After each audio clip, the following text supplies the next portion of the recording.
Oi, oi, oi. Boa noite. Vamos ter mais uma live hoje. Vai ser com um tema sobre adolescência, né? Uma dor também que vem de algumas mães que lidam com criança. E vou trazer uma super especialista no assunto, que ela é apaixonada por adolescência, que é a Juliana Perteli, que daqui a pouco ela deve estar chegando, já chegou. Vou chamar a Ju, pra Ju também se apresentar e a gente começar com.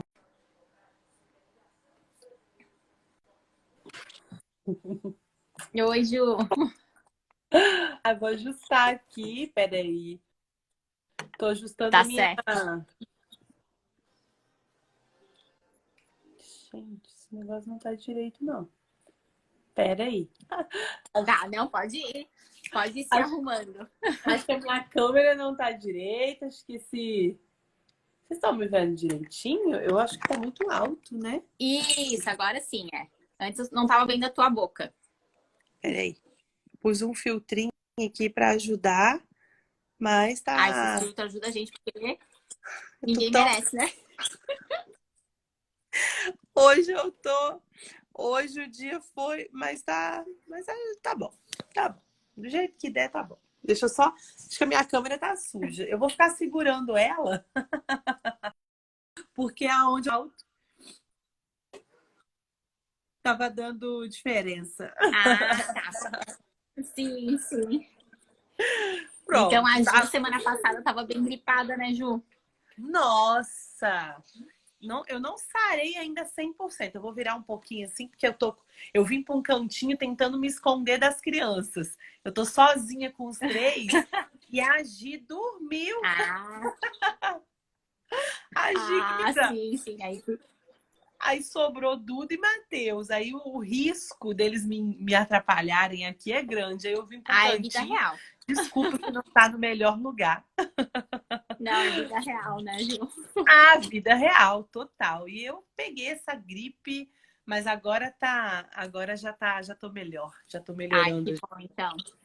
Que bom. Então, Ju, se quiser começar te apresentando um pouquinho, para quem não te conhece ainda, para saber quem é a Ju. Eu sou eu sou uma das desenvolvedoras, né? Eu falo uma das desenvolvedoras porque tivemos muitas mãos até Uhum. chegar na Jornada das Emoções Kids e Jornada das Emoções Teen, e agora nós estamos com a Jornada de Pais nascendo aí também, que é uma formação onde a gente trabalha muito focado nas emoções da criança, nas emoções do adolescente. O centro da nossa formação são as emoções. Então, eu sou uma apaixonada pelas emoções, eu sou mãe de três crianças, né? Mais ou menos ali. Três filhos, porque a Gi já está na pré-adolescência, na adolescência, o Mateuzinho já está com os dois pezinhos na adolescência Uhum. e a Dudinha de 5 aninhos.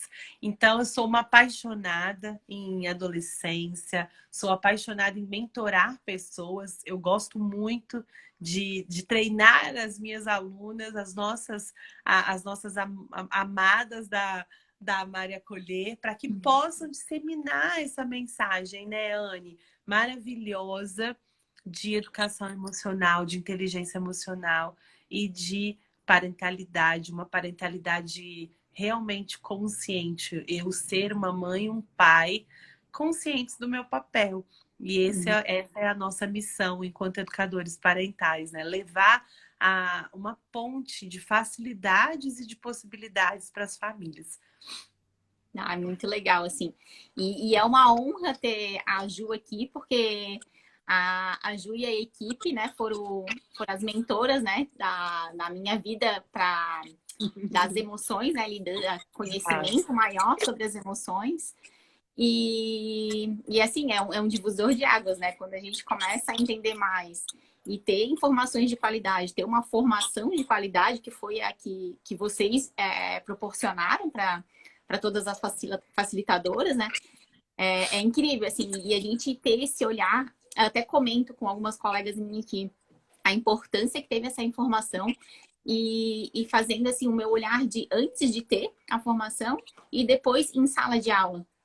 A gente começa a entender a gente, né, nós mesmos, melhor, porque é uma informação muito recente, né? Nós não tivemos isso na nossa infância. E proporcionar ao mesmo tempo, né? Aprender e proporcionar isso para as crianças, eu acho que é uma oportunidade assim incrível que a gente tem para ter novas gerações melhores e emocionalmente saudáveis, né? E então o trabalho de vocês assim, foi fundamental para eu começar a minha jornada. Ah, querida, fico muito feliz, Anne. Fico muito, muito, muito feliz pelo seu relato e pelo convite de estar aqui. É uma honra poder participar desse momento com você, viu? Ai, que legal, então. E a Ju é uma apaixonada pela adolescência, né, Ju? Gosta muito da infância, mas tem uma paixão, né? Que a gente sempre tem uma paixãozinha em algum ponto pela adolescência.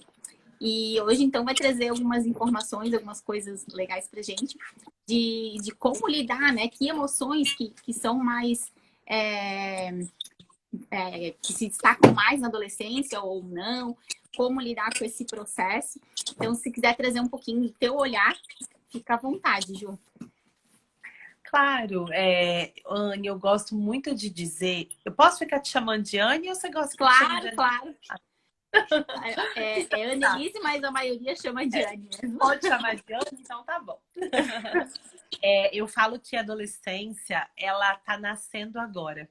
Porque como a adolescência ela é uma fase negligenciada. Nós tivemos um ser humano negligenciado até pouco tempo. Será que é aqui que tá travando? Deixa eu só. Tá. Agora eu não tô te escutando.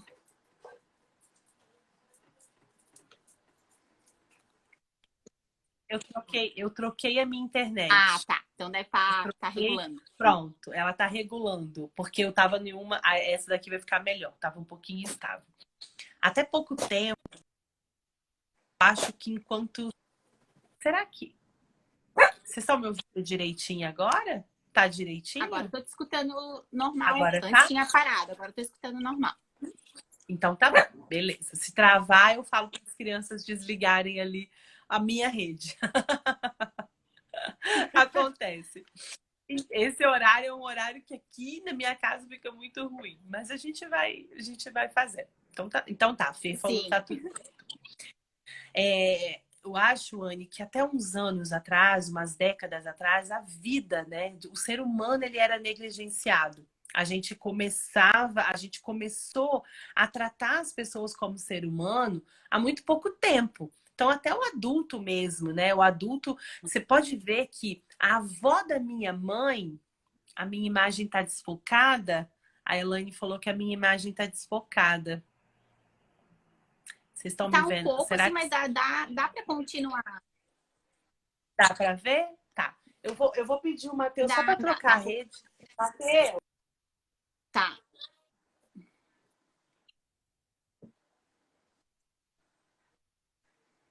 e a internet?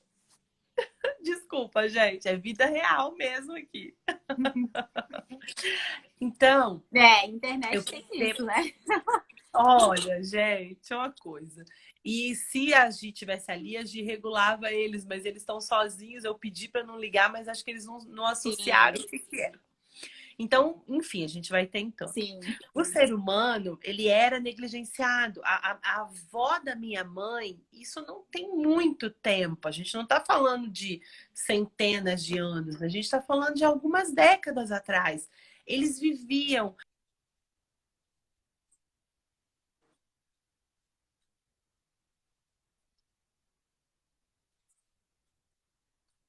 filhos, não tinha esses momentos de lazer, não tinha esses momentos como diz a minha irmã, né, de sentir a vida. Não tinha isso. Era, era uma vida mecanizada, era uma vida.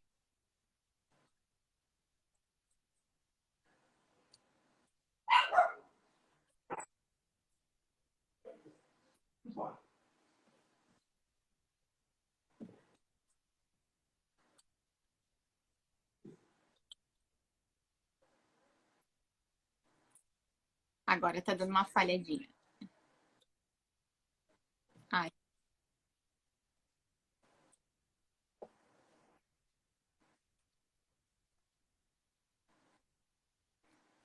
eu, eu acredito que deve estar ajustando a rede.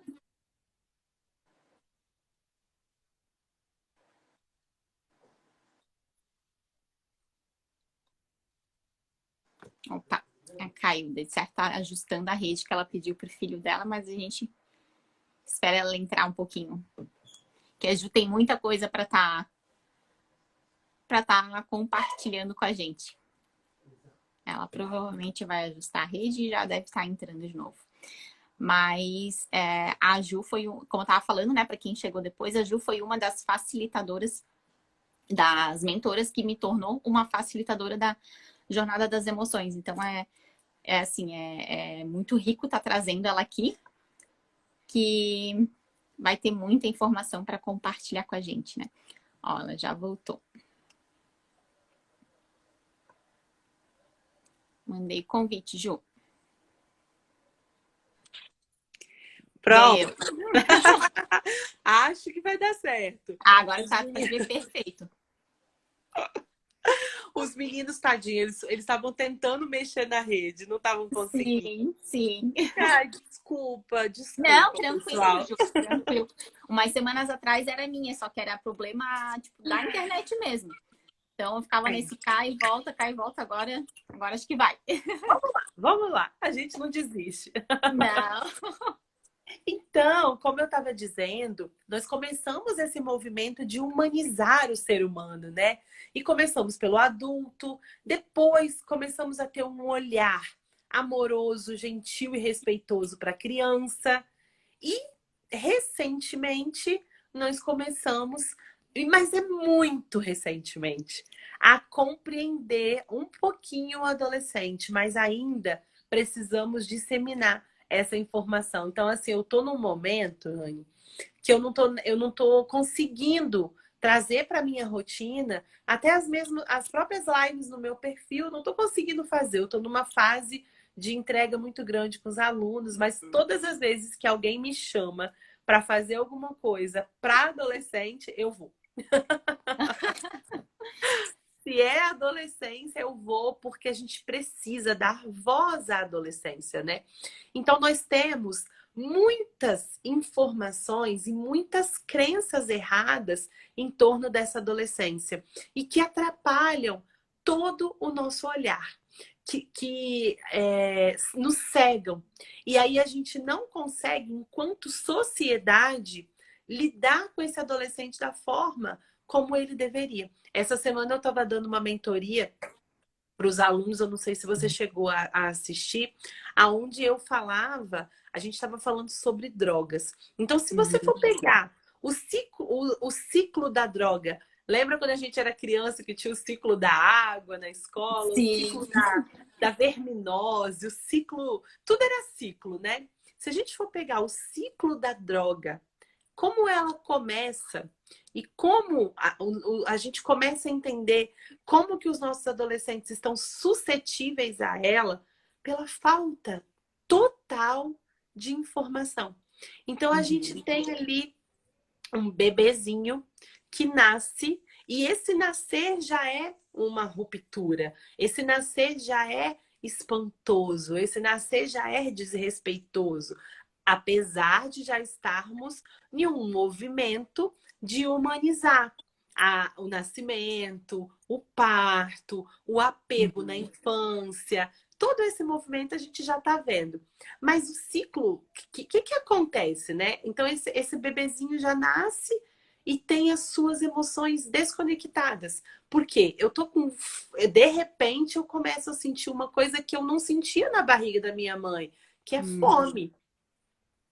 Eu não sentia. Aí eu começo a chorar de fome, e essa mãe, por uma série de cegueiras que a vida vem nos trazendo, que são as crenças, então essa mãe.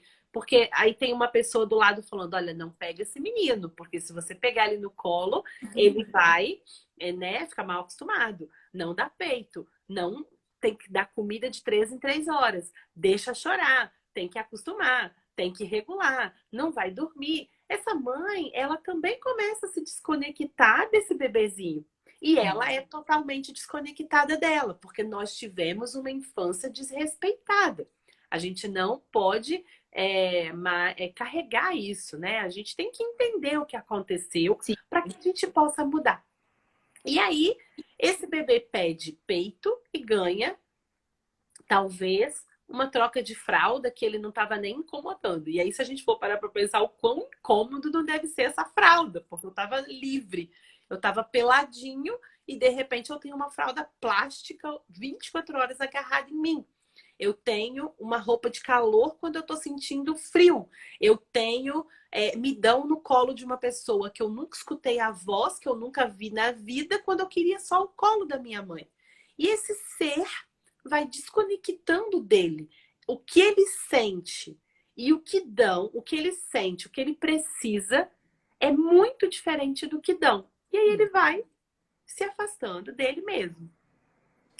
Quando chega na adolescência, o adolescente, ele faz um movimento muito interessante que é: eu preciso voar. Imaginem ali. Então, eu vou voltar a falar desse ciclo para fechar esse raciocínio, mas imaginem que a adolescência ela seja como um voo de avião, aonde na infância os pais são total os pilotos. A criança não tem acesso. Quem aqui já andou de avião sabe, a gente nem vê o comandante, a gente só escuta aquela voz que parece um robozinho, né? Se eu estiver falando demais, pode me interromper. Não, pode falar, tá ótimo. E aí, a gente tem, a criança vai como nós vamos ali, totalmente imparcial, ela não participa daquele voo, ninguém pergunta pra gente, quer que eu abaixe o avião, levanto o avião? Não, a gente tá ali como um mero passageiro. Quando começa a pré-adolescência, eles vão entrando na cabine e se tornam o copiloto. Ora, eles estão no controle, ora, eles estão deixando os pais ainda comandarem essa viagem que se chama vida. Na adolescência, eles chotam esses pais, jogam esses pais para fora desse avião.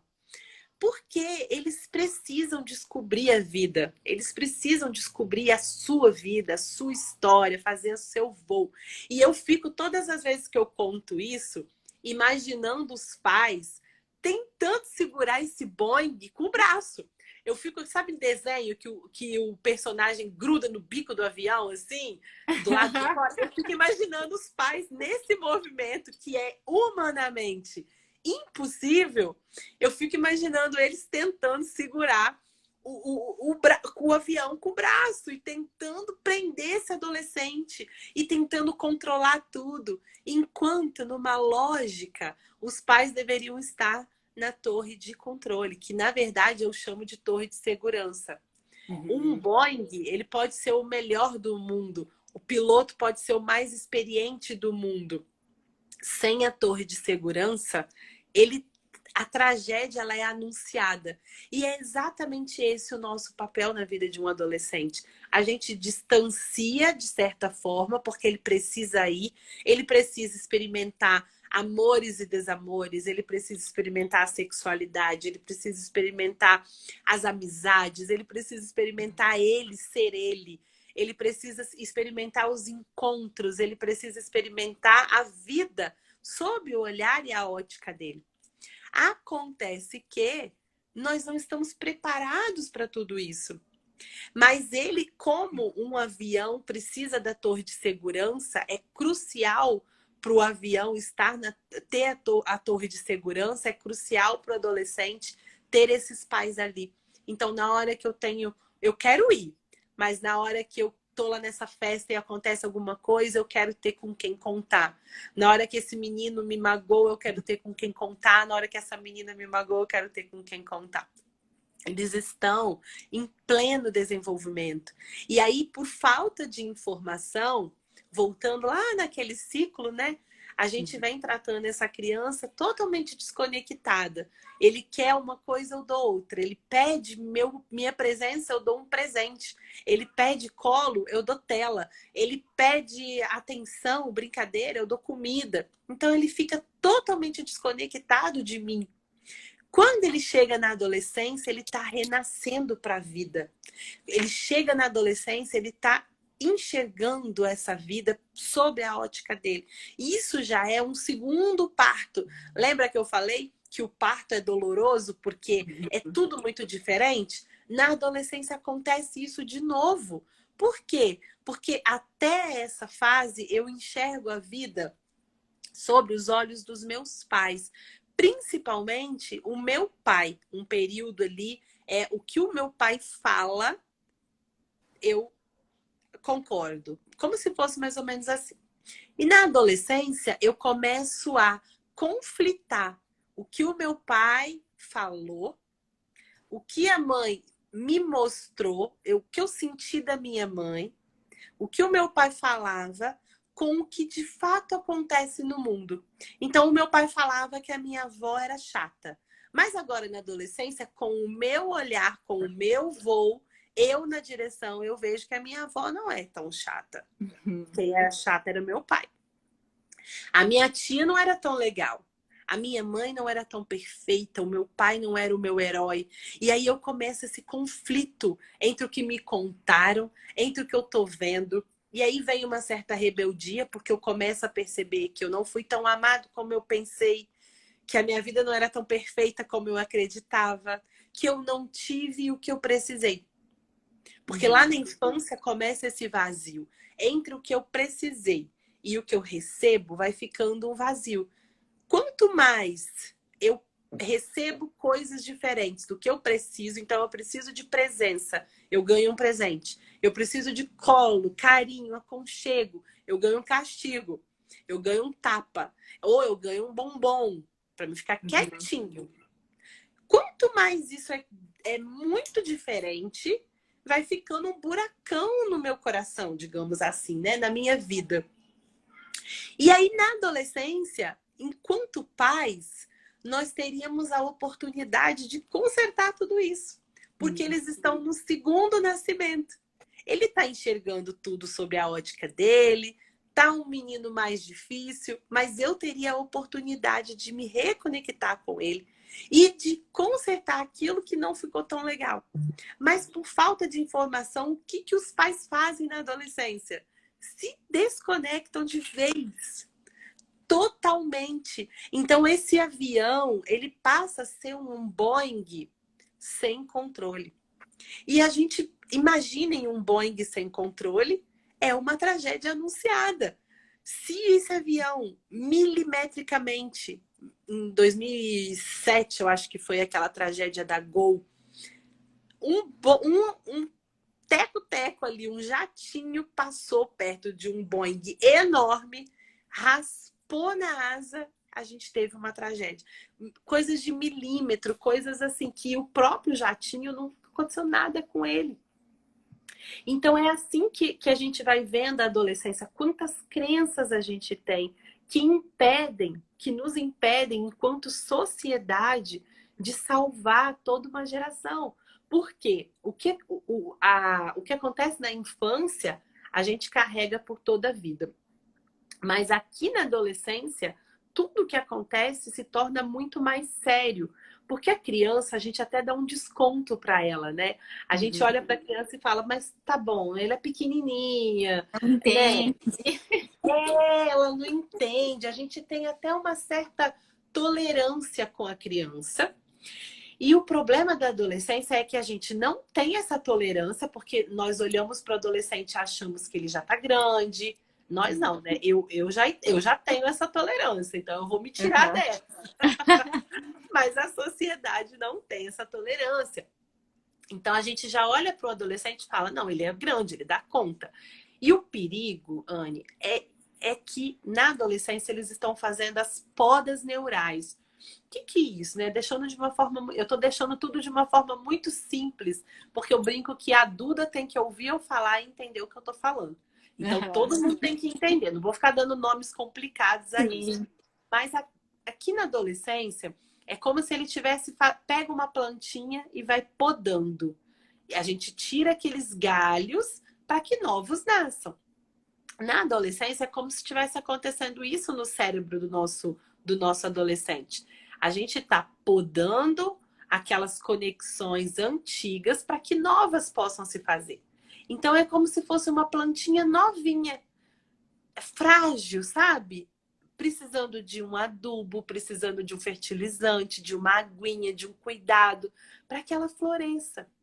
E nesse momento é como se a sociedade colocasse novas pragas, novas ervas daninhas, porque começa o julgamento por falta de conhecimento. Sim. No momento que eles estão mais precisando de nós, é como se voltasse a ser criança de novo. Por quê? O cérebro não está maduro. A gente olha para aquele homem, olha para aquela mulher e fala, não, ele já é grande, ele dá conta. E aí começam os julgamentos. Enquanto hoje a neurociência já nos prova que esse cérebro só vai amadurecer por volta dos 20, hoje pode chegar até quase 30 anos. Lá por volta dos 20 e poucos anos, 24, 25, 26, depende se essa família for uma família acolhedora, se essa família for uma família próxima, uma família amorosa, ele pode ajudar a fortalecer o neocórtex, que é a parte responsável pelo racional, tomar boas decisões, agir sem ser por impulso, ser responsável, ser maduro.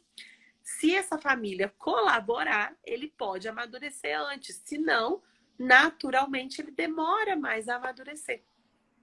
E aí ele está precisando, ele está passando por tudo isso, a parte racional do cérebro, a parte que consegue tomar boas decisões, que consegue racionalizar, dizer assim, não, eu não vou pegar essa garrafa de água e vou deixar aqui, eu vou guardar. A parte responsável por isso está trabalhando para ele amadurecer. Então, quem assume o controle? São as emoções. É igualzinho acontece no filme Divertidamente. A menininha, ela muda completamente de repente. Quem não assistiu, assista com esse olhar. A menininha muda completamente. E no momento que as emoções assumem o controle, fica uma bagunça a vida dela. É exatamente isso que os nossos adolescentes estão passando.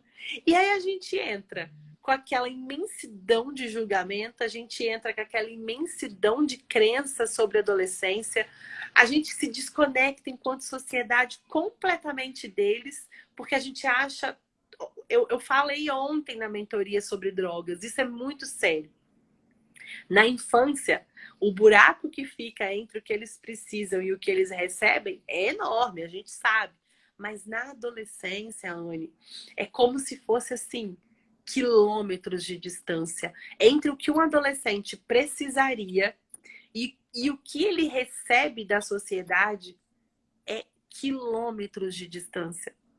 É muito diferente. Então a gente tem um perigo porque não adianta uma infância amorosa, gentil e respeitosa e uma adolescência desrespeitosa, uma adolescência que não faz sentido. Porque por conta dessas novas conexões, o peso disso vai ser muito maior. E a marca de uma adolescência ferida, ela é maior do que a marca de uma infância ferida. Então, se ele teve uma infância ferida e uma adolescência sadia, ele pode ser um adulto muito mais saudável emocionalmente. Agora, se ele teve uma infância sadia e uma adolescência ferida, a chance dele ter que tentar consertar isso depois ao longo da vida, fazer movimentos, fazer terapia, se entender, se compreender, é muito maior. As marcas e os vazios são muito maiores. Nossa, muito legal, Ju. Muito legal. E a gente tem, a gente que eu digo a sociedade em si, né, tem essa cultura, né, de quando estão cria uma autonomia, né, que os adolescentes, pré-adolescentes já têm maior autonomia e essa autonomia é entendida como fazer as coisas sozinhos. E principalmente quando chega uma criança, um irmão mais novo, acho que acentua muito isso de não, já sabe fazer as coisas sozinho, já começa a delegar mais responsabilidades que muitas vezes um adolescente ele não consegue lidar com isso ainda, né? E aí tem a questão de, eu pedi para tu descer com a louça, lavar a louça, e esquece mesmo. Tem as malandragens, tem, mas o que acontece mais é disso, um turbilhão de emoções, é um turbilhão de coisas, de transformações mudando. E tem esquecimentos, tem às vezes preguiça, tem o cansaço, tem o sono também, né? Que interfere, que muda. Então, acho que tem muito forte isso, né? De que a nossa cultura de quando adolescente tem uma certa autonomia já, então pronto, já tá feito, já tá encaminhado, né? Agora é só estudar e fazer a tua parte, né? E o que eu pedi de colaboração, cooperação, vai ser feito. E não é bem assim, né? Como eu falo, meio que uma continuidade da infância. É total o contrário disso. Eles precisam de nós até mais do que a criança, porque até uma certa idade, esse cérebro racional e emocional, ele está trabalhando juntinho ali, né? Na adolescência é exatamente isso que acontece. Deixa o racional trabalhar para essa pessoa virar um adulto e deixa o emocional tomando conta. E a gente começa a cobrar de um Fusca que ele tenha o desempenho de uma Ferrari. A gente começa a querer que o Fusquinha, o cérebro dele é como se transformasse num Fusquinha, e a gente quer exigir que ele haja e atue como um adulto maduro, que nem a gente que já é um adulto maduro. E por que nós não somos adultos maduros? Por que a grande maioria de nós, se for ver, não amadureceu como tinha que amadurecer? Por que a gente ainda grita quando não gostaria de gritar? Por que a gente vê certas coisas acontecerem no mundo que a gente fala, não é possível que essa pessoa é um ser humano, né? Por que a gente vê tanto descontrole? Por que a gente vê as pessoas não conseguindo dominar as suas próprias emoções? Porque elas não foram tratadas como elas tinham que ser tratadas. Porque nós não passamos por esse processo de amadurecimento. Porque nós não tivemos um adulto do nosso lado falando, vem cá, eu vou te acolher, eu vou te ajudar. E nesse momento que a gente começa a tomar consciência disso, enquanto adulto, não é para a gente culpar os nossos pais. Porque eles fizeram o que eles puderam.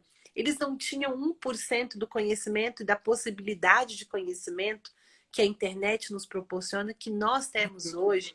Eles nos deram o que foi possível, eles nos deram o que foi necessário. E nós hoje podemos, ao invés de ficar olhando para trás e pensar, né? Poxa, por que eu não fui tratada assim?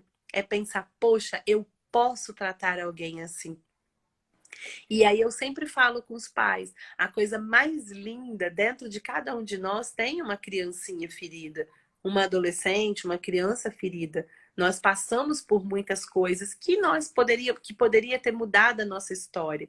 Mas foi assim, foi como tinha que ser, foi o que foi possível. Quanto mais nós olharmos para as crianças ao nosso redor, por que dói tanto ferir o nosso filho? Gritar, castigar, bater, dói no pai. Ele se sente com raiva depois, ele fica triste depois, ele fica até envergonhado depois, porque ele está colocando a criança dele para lidar com aquela criança. A criança ferida dele está repetindo aquilo que ele recebeu. E isso machuca. Quando você trata o seu filho da forma como você gostaria de ser tratado, quando você trata uma criança, mesmo que você não tenha filhos, que você seja uma professora, um educador, um membro da sociedade, quando você trata uma criança e um adolescente da forma como você gostaria de ter sido tratado, automaticamente você está curando a sua criança. Eu falo assim com os pais, Anne, a nossa cura, aquilo que nos aconteceu, às vezes tem pessoas que vão lidar super bem. né? Vão passar super tranquilo, vão entender e vão seguir suas vidas. Outras vão precisar de anos de terapia. E tá tudo bem. Se formos ver, todos nós precisaríamos de algum tipo de trabalho, de algum tipo de autocuidado, sempre. Sempre, sempre, sempre.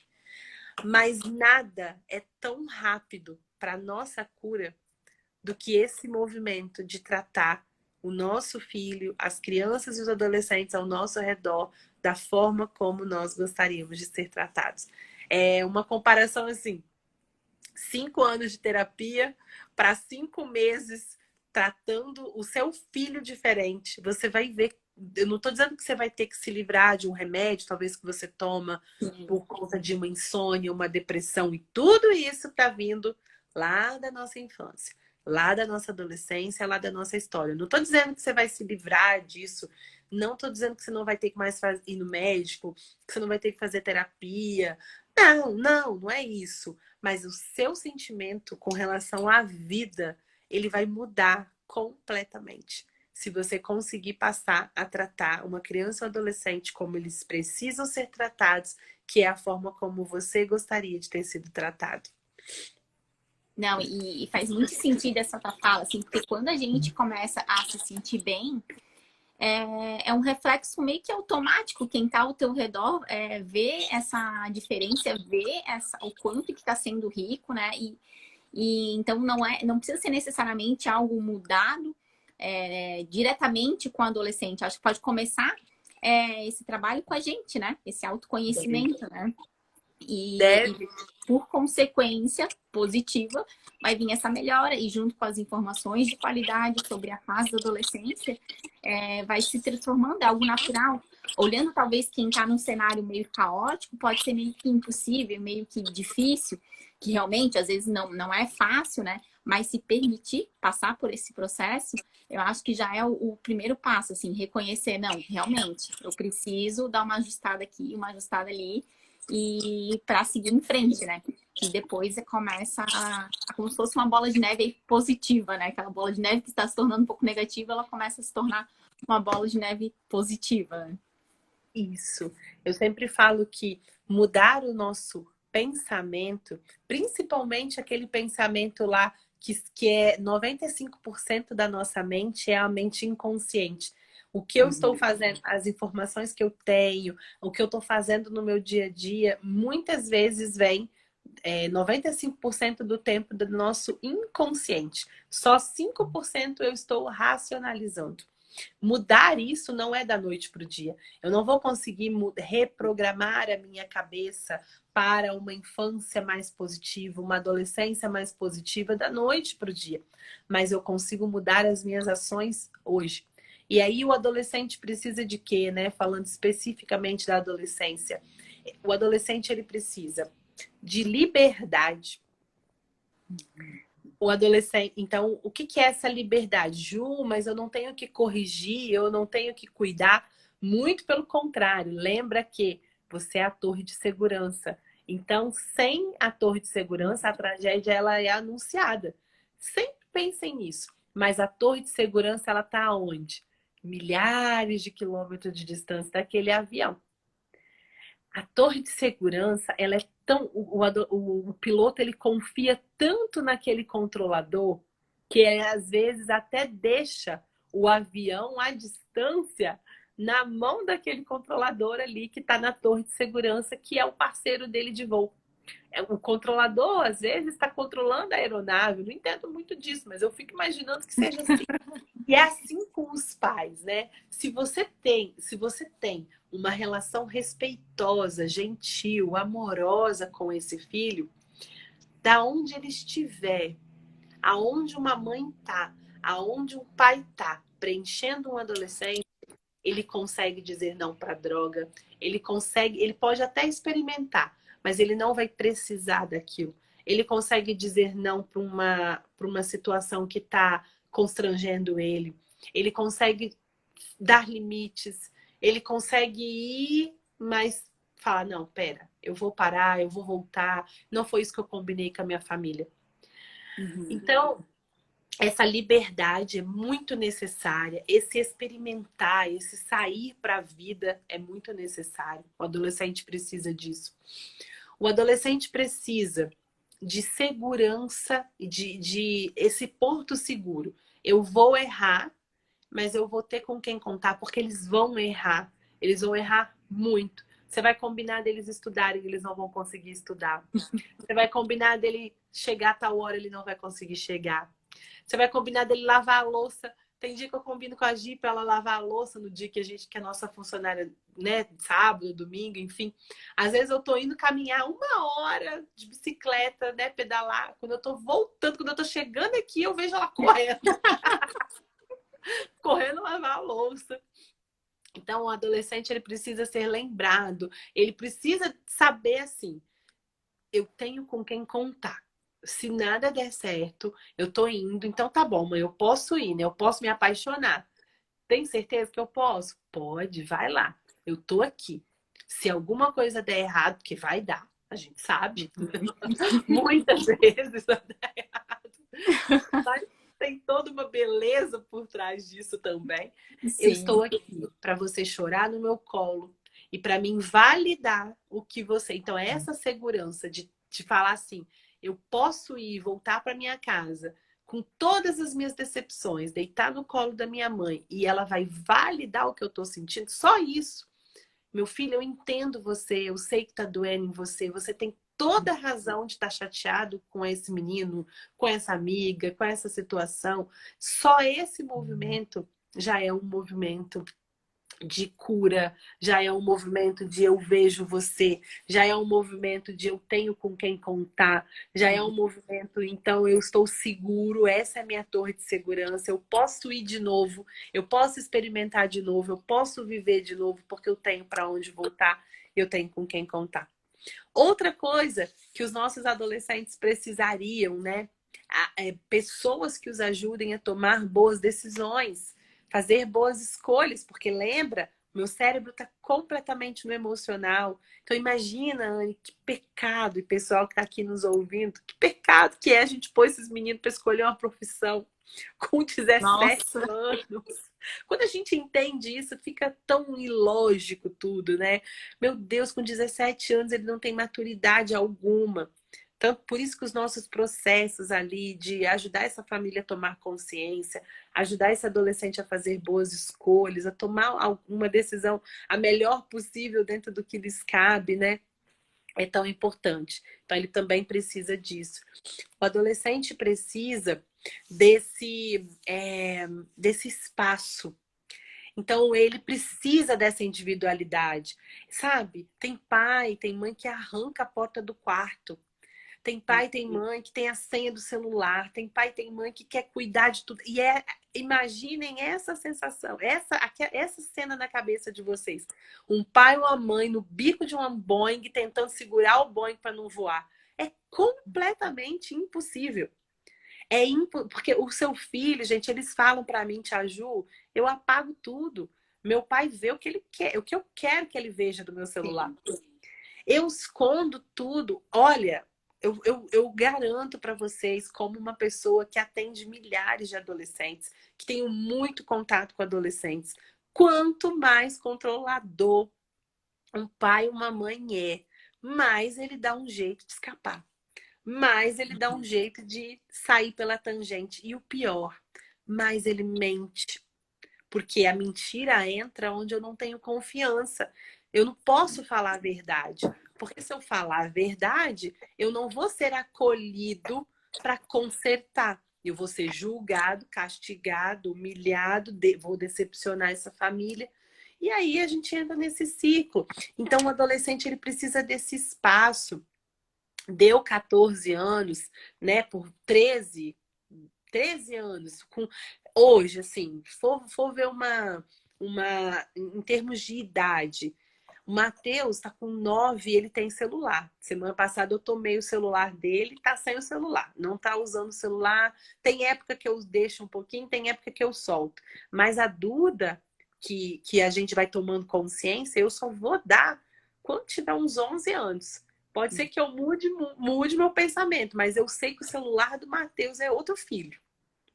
mas o Sim. da Giovana eu não encosto. Porque o Matheus tem 9 anos, o Matheus precisa que eu olhe. Até uns 11 anos, 12, a gente tem que estar muito do lado. Passou disso, não adianta. É a orientação que você dá. Então, você tem medo que ele faça aquilo que está falando no TikTok? Ele não vai fazer. Ele só vai fazer aquilo se você não estiver orientando ele. Se essa família não estiver próxima.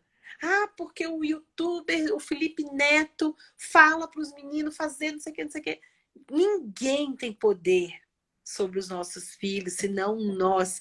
Só vai doutrinar o seu filho se você não tiver feito isso. Se você não tiver influenciado ele pelo exemplo, pelo respeito, pela proximidade com ele. Então ele precisa dessa individualidade, eles conversam pelo WhatsApp, pela internet, é ali que eles começam os encontros amorosos deles, sim. E não adianta, gente, ó, não sei se a minha mãe tá aqui na live não, que ela costuma entrar nas minhas lives, mas mais controladora que a mamãe era, mais brava que ela era com a gente dava nó em pingo d'água para namorar. A gente saía escondida, a gente corria dela, ela ia para um lado, Dava um jeito. dava um jeito. Então não adianta, vai acontecer, eles vão ter os encontros, eles vão sair para a vida. Então o adolescente precisa desse espaço, precisa ficar no quarto, precisa conhecer o seu corpo. Tudo isso é normal da adolescência. E o adolescente precisa muito que todas essas descobertas sejam feitas com segurança. Então, Ju, mas você está dizendo, parece que a gente tem que ser permissivo demais. Não. Ser amoroso, ser gentil e ser consciente é completamente oposto de ser permissivo. A gente entra e interfere todas as vezes que a vida e a integridade do nosso filho estão correndo perigo.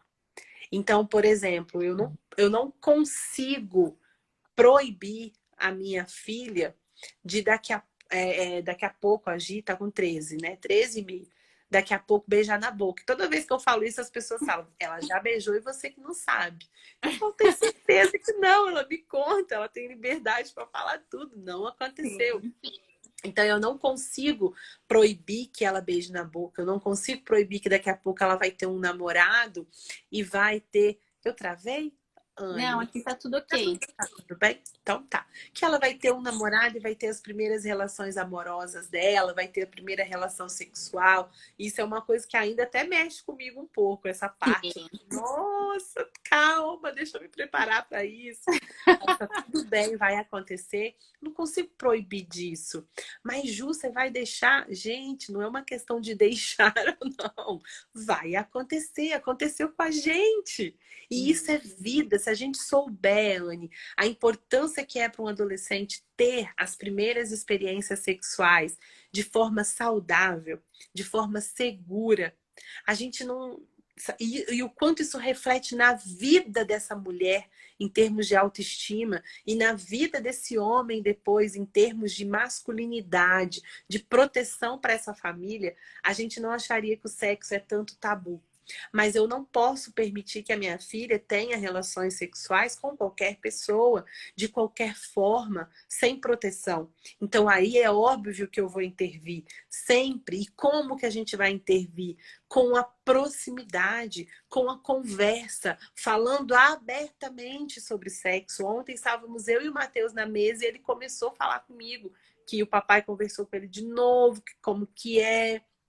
E eu perguntei mais uma vez, e aí, filho, você tem alguma dúvida? Você quer que a mamãe te fala da visão dela, do ponto de vista dela, o que que é o sexo? Ele falou, não, só tô comentando com você, mãe. Eu falei, então, beleza, ele tem 9 anos. Então, a gente tem que falar sobre drogas. Eu quero sentar com eles um dia desse e falar bastante, conversar novamente, né, o efeito da droga, quais são as drogas que a gente consome, porque a gente bebe.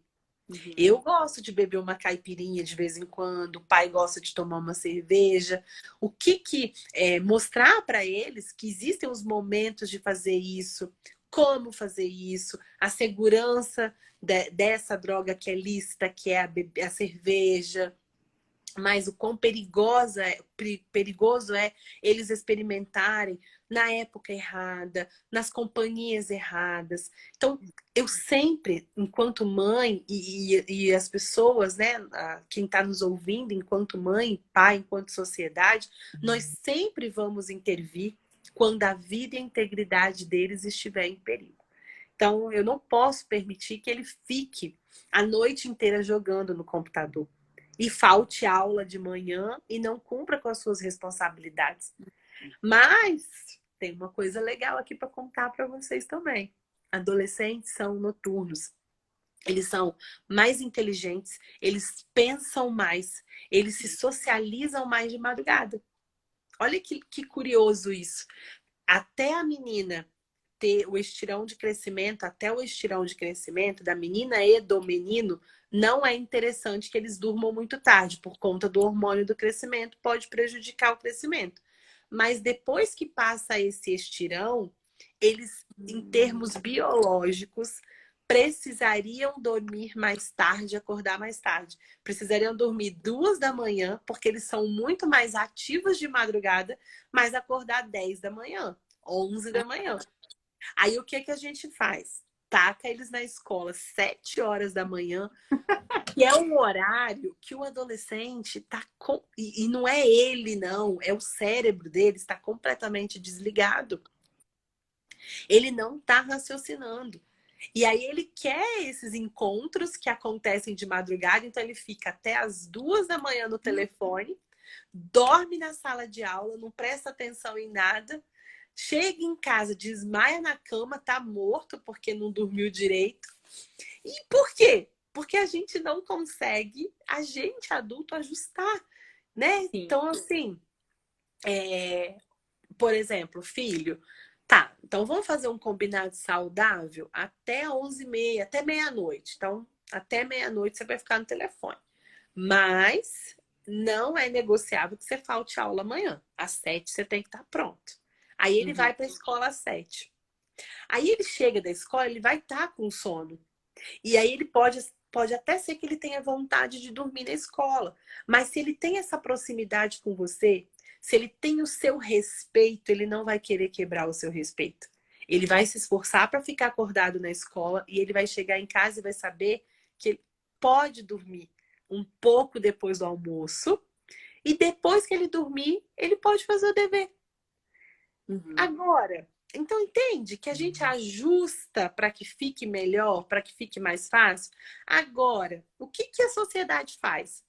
Tem que dormir às 9, tem que acordar às 6, tem que ir para a escola e você não é mais criança. Você não pode dormir de tarde, você tem um monte de coisa para fazer. Aí o que eles fazem? Ficam no telefone de madrugada escondido, vão para a escola e dormem a aula inteira, tira nota baixa, passa a tarde toda fazendo aquilo mais ou menos que era que a família pediu para fazer. E aí o ciclo só vai piorando, só vai piorando. E a desconexão só vai acontecendo. Então tem coisa que custa a gente, enquanto adulto, negociar. O que custa a gente, enquanto adulto, sabendo disso tudo? Sabendo disso tudo. Se eu virar para meu filho e falar assim,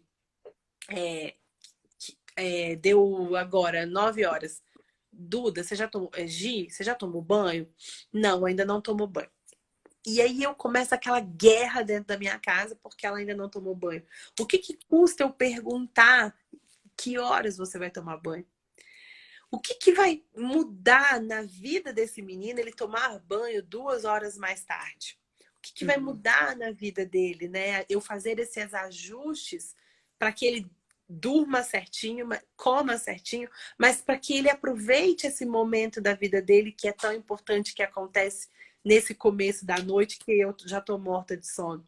Então são umas coisas que não faz sentido a gente ficar tentando brigar contra, e outras que é muito necessário que a gente informe, oriente, acompanhe. Por exemplo, eu não deixaria a minha filha andando solta por aí. Eu não deixaria a minha filha, adolescente, em companhia de qualquer pessoa. Eu não deixaria ela em qualquer grupo de amizade, porque eu sei o quanto isso influencia. Então, ela quer ir numa festa, quando passar tudo isso, eu vou levar ela em todas as festas que ela quiser. Talvez não todas, porque o meu pique não está mais nesse ponto. Mas eu vou levar. Quer ir? Quer ir aonde? Então, a mamãe vai. A mamãe vai. Eu já brinquei com ela. Posso ficar sentada num banquinho? Pode. Então, quero ir lá para Guarapari. Então, vamos lá para Guarapari numa festa. Quero ir lá não sei aonde. Então, nós vamos naquele show. Ah, vai ter a banda tal tá vindo. Então, tá. Então, a mamãe leva você. Então, eu vou estar ali. Vou estar ali. E aí, Juliana, mas meu filho não aceita. Mas não aceita por quê? Porque não tem proximidade. Primeiro você entra no mundo dele. Primeiro você atravessa, você rompe essa barreira. Você começa a ver ele como um ser humano. Você começa a dar o que ele precisa. E ele começa a aceitar que você participe. Ele começa a respeitar você de fato. Ele começa a querer você perto de fato. E começa a colaborar. Ele começa a colaborar. Ele não quer mais, ele não quer te magoar. O filho não acorda de manhã pensando, hoje eu vou ser terrível para o meu pai. Muito pelo contrário, ele quer ser visto, ele quer te dar orgulho, ele quer ser amado, ele quer ser aceito. Mas, se ele não for, aí ele começa a achar mecanismo para que você comece a prestar atenção nele. E nem sempre esses mecanismos são falar com você. Aliás, 99% das vezes ele não tem maturidade para dizer, nós não temos quem dirá ele.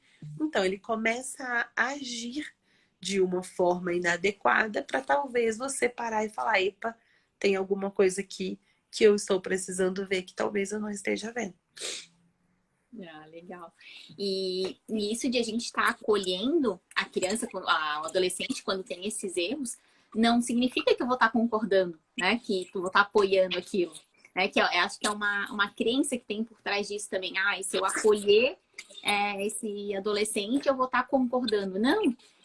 Ele por si só, ele vai tomar consciência. Às vezes a gente vai fazendo algumas perguntas que vão estimulando o adulto ele raciocinar e ver, não, realmente podia ter sido desse jeito, não desse jeito. E para uma próxima vez, de repente, antes de um erro, ele vir te questionar, né? Será que isso tá certo? Será que não tá certo, né? Ter essa abertura, né? Mas acho que isso confunde perguntar para eles também, né? Como nós vamos reparar isso? Isso mesmo. Como nós vamos mudar essa situação? O que eu posso fazer para te ajudar? Mas deixando claro, né? É sua responsabilidade consertar. Eu tô aqui junto com você. Não, legal. E abrir espaço para esse adolescente. Até tem as minhas sobrinhas, tem 2 sobrinhas de 12 anos. E o pai de uma delas sempre fala, só vai namorar com uns 20, não sei o quê. E aí eu começo, não, Bruna, calma, se precisar namorar, vem pra casa da tia que a gente dá um jeito. Porque eu vou querer que ela namore escondido por aí na rua, nos cantos. Não, então vem pra dentro de casa. E vai namorar, tá, gente? E não adianta. Vai namorar. Vai namorar. Não adianta. Não tem escapatória, né? Não, e que bom que é namorar, né, gente? Quantas crenças, é isso que a gente estava dizendo, a gente poderia ficar mais uma hora aqui falando só sobre a sexualidade. Como a sexualidade, ela é cega ainda, né? Como as pessoas enxergam a sexualidade de uma forma completamente diferente do que é. Sexualidade não é só sexo, mas o quanto o sexo, os encontros amorosos, o beijar na boca, o quebrar a cara, chorar por paixão, voltar, conhecer pessoas, quanto tudo isso é importante para esse ser que está em desenvolvimento, que está crescendo, que está descobrindo o mundo, né? Sim. Quanto isso ensina para eles. Nossa, meu Deus, é maravilhosa. Ju, já estamos chegando à nossa 1 hora de live, né? E parece que estamos aqui há 10 minutinhos. Mas acho que dá pra gente ir finalizando então, para não ficar tão cansativo também, né? E se quiseres dar tuas palavras finais, mas antes eu quero te agradecer muito, que aprendi muito. Essa questão do sono também me clareou muito, porque uma das sobrinhas, elas também ela tem isso de dormir muito tarde. E isso, às vezes, me preocupava, sabe? Assim, porque a gente vê muita coisa sobre o sono relacionada ao desenvolvimento cerebral, mas isso, e não vê do adolescente, né? Mais da infância, né? E às vezes eu ficava meio preocupada, mas agora já dá para até dar uma aliviada. Uma relaxadinha. Daí eu vou compartilhar essa informação. E Tá muito bom. obrigada, né? Muito obrigada pela Imagina. oportunidade, né? Por ter disponibilizado uma horinha aí tua, que eu sei que a vida é cansativa, tem as crianças, tem o trabalho, né? É E um vida prazer. de. É um prazer. Desculpa eu não poder ter feito semana passada. Não, meu Deus, não tinha nem como, né? De tava ruim, eu sei como é que é, né? Às vezes a gente tá atacada de uma simples rinite e já é Tá. terrível. Quando tá gripada forte mesmo, é terrível, né? Mas muito obrigada, Ju. Se der tudo certo, em setembro a gente tá junto aí, eu numa formação de novo contigo, né? Mais Ai, uma Deus vez. abençoe. Vou estar esperando você. E eu no perfil da Ju, a Maria Colher, tem muita informação também para pais, né? Então, quem quiser dar É, eu uma. tô começando de novo esse Sim. perfil, o perfil da Maria Colher. Eu tinha um outro perfil, mas eu tive um problema com ele, então eu tô começando aqui, mas eu tô trazendo muitas informações. A minha fala é mais pro profissional, né, Anne? Sim. Falo mais para vocês que lidam diretamente com os pais, mas estou sempre à disposição, sempre abro caixinha de perguntas, sempre indicando bons profissionais para atender.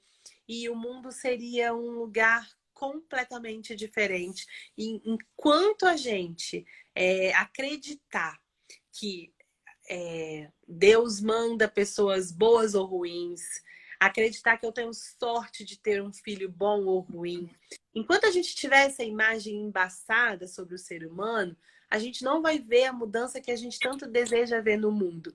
Quando a gente aprender a entender que o ser humano já nasce bom, que a gente não precisa consertar nada, a gente só precisa manter essa bondade e conduzir eles através do nosso acolhimento e do nosso amor.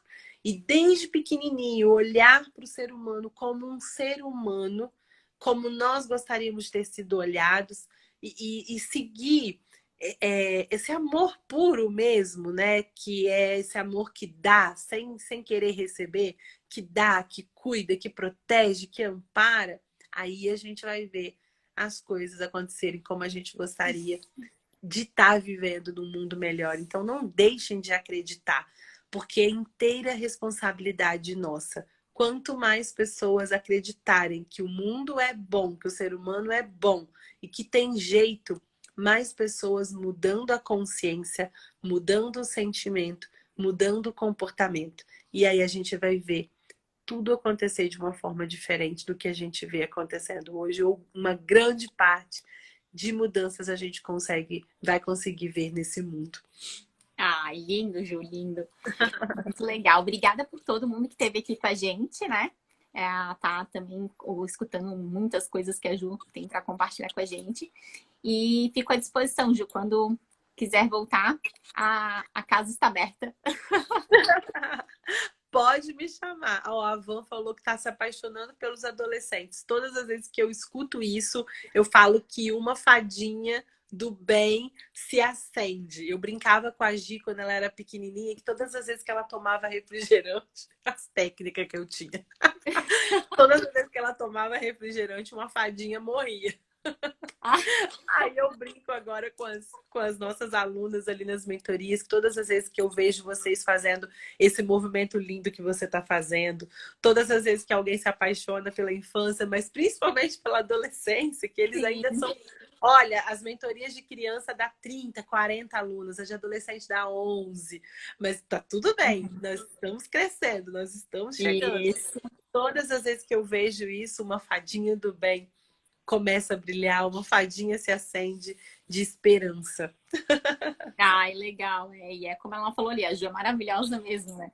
Ah, suas queridas, vocês são muito amadas. Obrigadão, Ju. Uma boa noite. Boa Obrigada noite pela para todo mundo. oportunidade. Vou deixar salva para quem chegou depois para estar contribuindo aí esse conteúdo todo que a Ju deu. Um beijão. Até Beijo, mais. obrigada, Tchau, tchau. tchau. Obrigada.